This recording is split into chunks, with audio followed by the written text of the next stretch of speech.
दुनिया में, और उन सम्मेलनों के बीच में दुनिया के सर्वाधिक विकसित देशों का जो संगठन है OECD, Organisation for Economic Cooperation and Development, जिसके लिए विश्व के सर्वाधिक जीडीपी वाले पहले 7 थे, अब 15 हो गए, 16 हो गए देशों का वह संगठन था।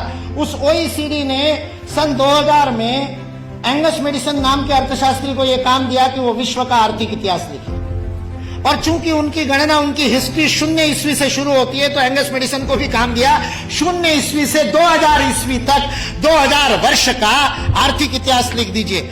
उस पुस्तक का नाम है economic history of the world millennial perspective by Angus medicine.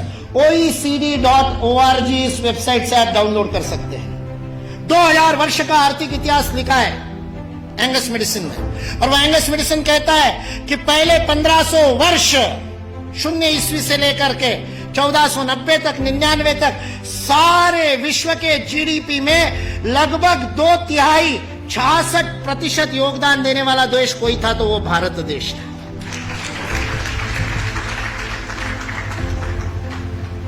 मैं सोच रहा था, इतिहास का मैं विद्यार्थी हूं, आपके जैसा इतना अध्ययन तो नहीं किया, लेकिन मैं सोच रहा था ये 1500 से क्या संबंध है, तो पता चला वास्को दी गामा 1498 में आया था। और मतलब उसने भारत को खोजा, ऐसा हम लोग भी लिखते हैं, तो उससे पहले कोई गुम हो गया होगा।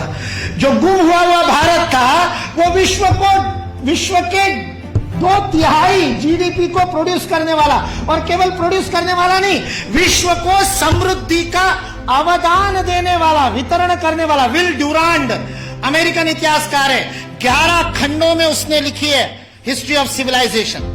वह विल ड्यूरांड लिखता है सारे विश्व को संपदा का वितरण करने वाला कोई देश होगा तो वह देश भारत देश है। वितरण शब्द प्रयोग किया है, लेन देन नहीं, वितरण करने वाला देश। सारे दुनिया में हमारे व्यापारी जाते थे।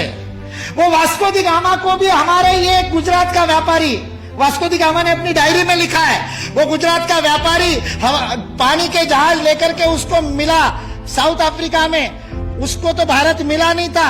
इसने कहा अच्छा भारत खोज रहे हैं, चलो मैं ले चलता हूं। उसको मसाले भरने थे, इसलिए वो कालीकट गया, इसलिए वास्को दी गामा को कालीकट ले गया, नहीं तो भरूच ले आता गुजरात में। फिर हमारे इतिहास वाले लिखते कि वास्को दी गामा भारत को खोजता खोजता भरूच पहुंच गया। वास्को दी गामा को भारत के व्यापारी कान्हा भाई ने खोजा, मिल गया, और उसको कहते को भारत खोज रहे, चल भाई मैं दिखाता हूं, चल मेरे साथ, और साथ में ले। ये वास्को दी गामा ने अपनी डायरी में लिखा है, वो बेईमान नहीं है, उसको छिपा करके इतिहास की किताबें लिखने वाले बेईमान।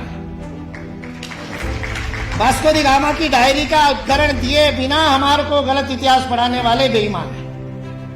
वास्को दी गामा ने तो ईमानदारी से लिखा है, उसने ये भी लिखा है कि उस कान्हा भाई के जहाज मेरे जहाजों से कई गुना अधिक प्रगत थे।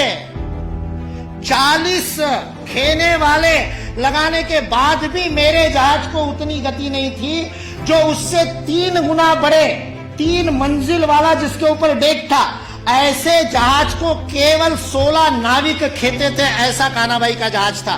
भारत की विज्ञान और तकनीकी की स्थिति, अंग्रेज इस देश में आए तब सारे विश्व से अधिक उन्नत थी। ये अंग्रेजों में से कुछ ईमानदार इतिहासकारों ने लिख करके रखा। इसलिए जो इस गलतफहमी में है कि अंग्रेज इस देश में नहीं आते तो भारत में तो कोई विज्ञान ही नहीं होता, वो इस बात को समझ ले कि अंग्रेज इस देश में नहीं आते तो केवल भारत का ही नहीं,